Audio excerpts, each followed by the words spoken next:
Hello class, good morning. So today let's talk about the order of operations by following the GEMDAS rule or GEMDAS rule. In GEMDAS rule, the first thing that we need to evaluate is grouping or parentheses. So the expressions inside the parentheses, brackets, and braces should be the first to evaluate, and next is exponent. After exponent, multiplication and division. Remember that multiplication and division the same in level of priority. So from left to right, the same as with addition and subtraction, they have the same level of priority. For example, 4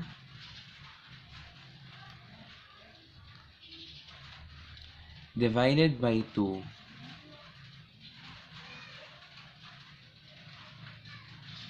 times 3.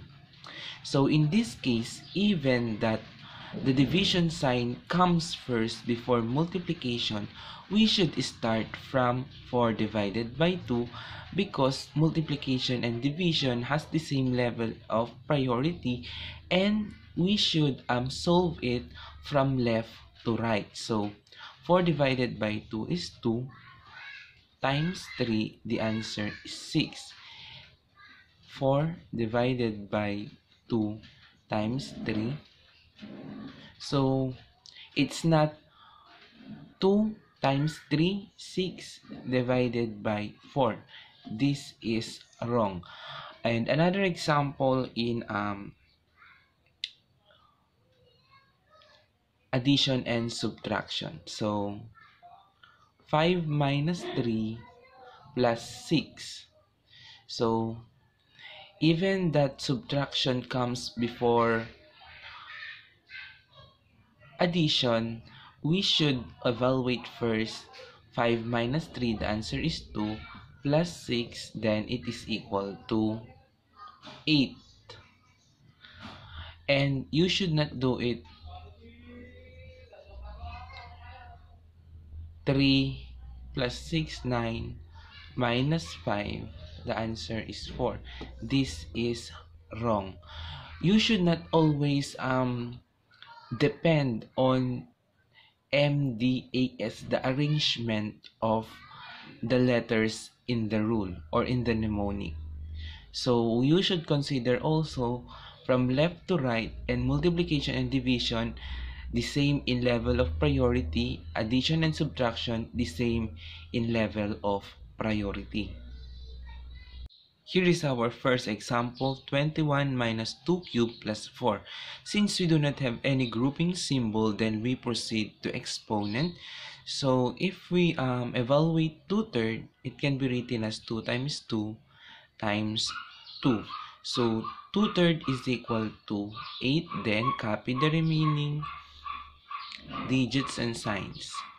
Next is multiplication, division. There's no multiplication, division. Next is addition, subtraction. So as you can see, subtraction sign comes first before addition sign. Again, they have the same level of priority. So if these two are adjacent, we follow the left to right. Okay, from left to right. So 21 minus 8, the answer is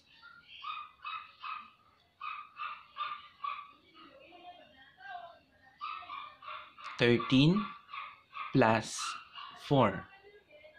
21 minus 8 is 13 plus 4. So 13 plus 4, the answer is 17. So the second example is 4 plus 81 divided by 3 times 10 minus 6. So in the GEMDAS rule, the first is, since division comes first before multiplication and we're following the left to right rule, and we still consider the left to right, so we start with 81 divided by 3. So 81 divided by 3, the answer is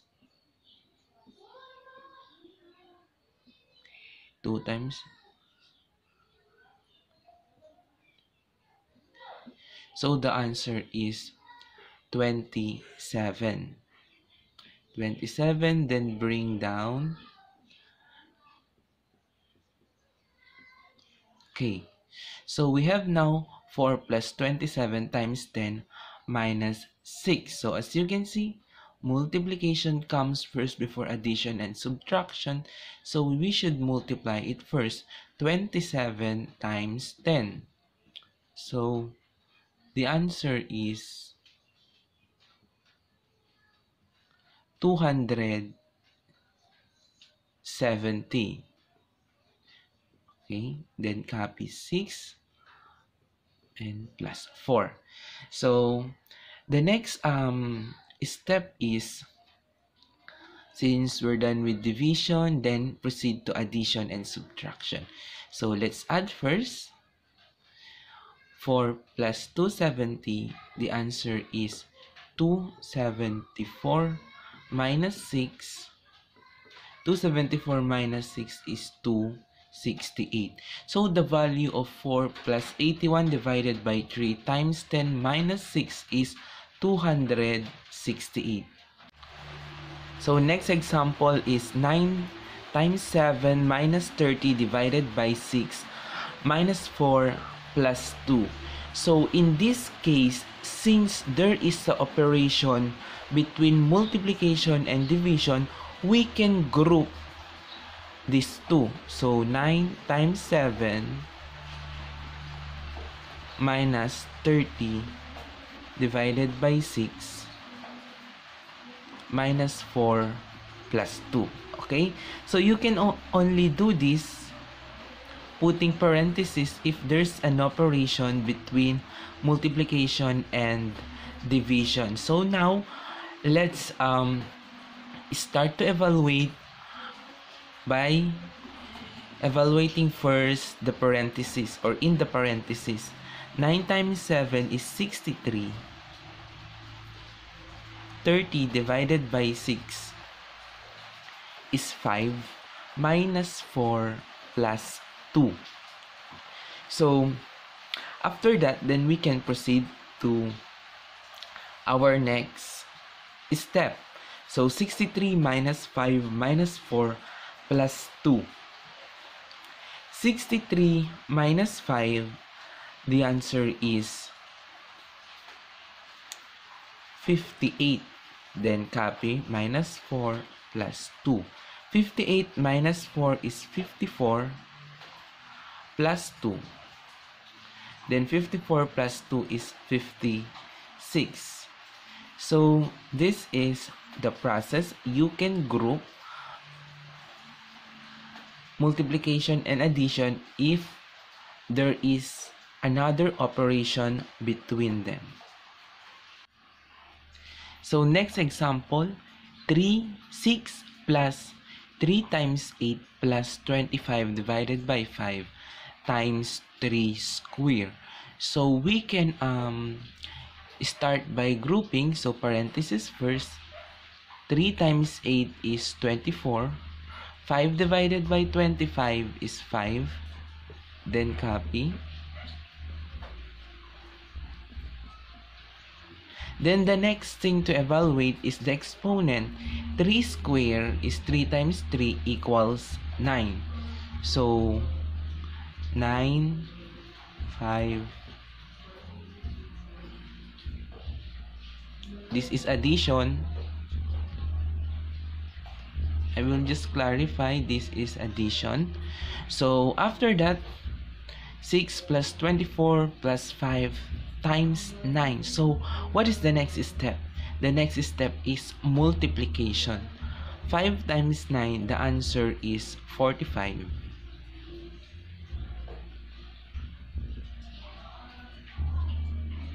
Okay.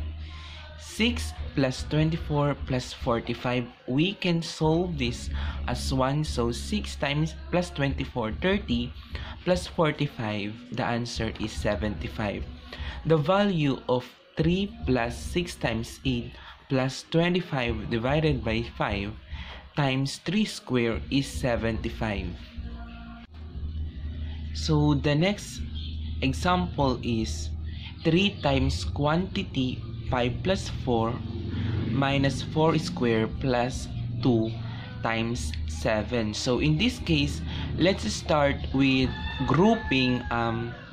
So 5 plus 4, the answer is 9 times 3.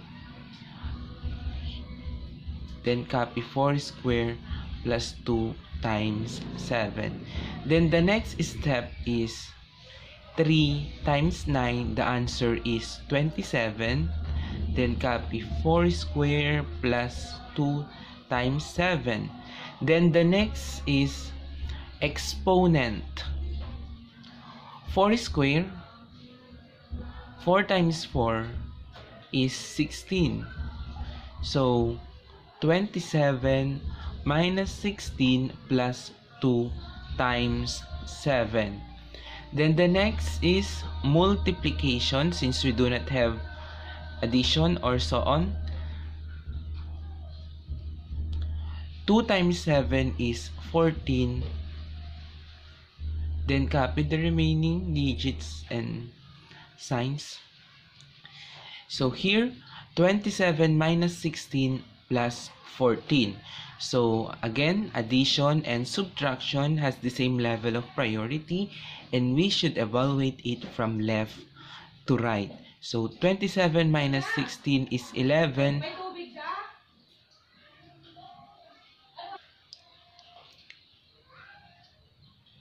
27 minus 16 is 11 plus 14.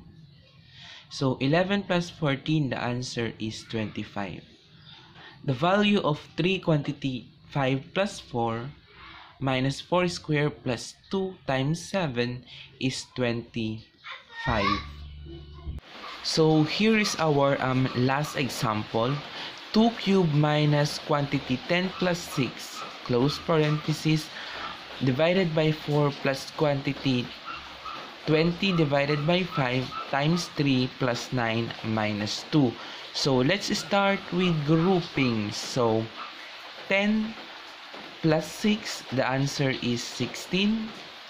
20 divided by 5, the answer is 4. So then copy the remaining. 2 cube minus 16 divided by 4 plus times 3 plus 9 minus 2. So the next step is exponent. 2 cube can be written as 2 times 2 times 2 or equal to 8. So 8 minus 16 divided by 4 plus 4 times 3 plus 9 minus 2. Since the next is division, but since there is operation in between division and multiplication, which is addition, then we can group this one. 16 divided by 4 and 4 times 3.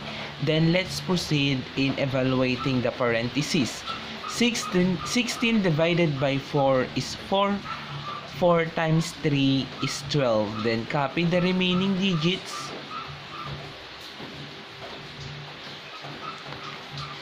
The next is we can solve this one. So addition and subtraction from left to right. So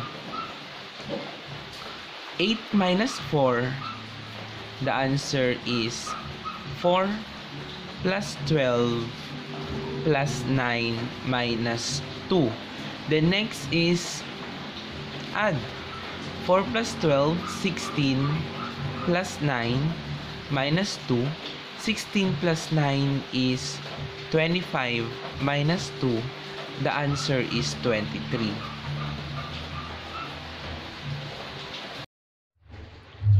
For your activity, solve practice A and B on pages 178 to 179.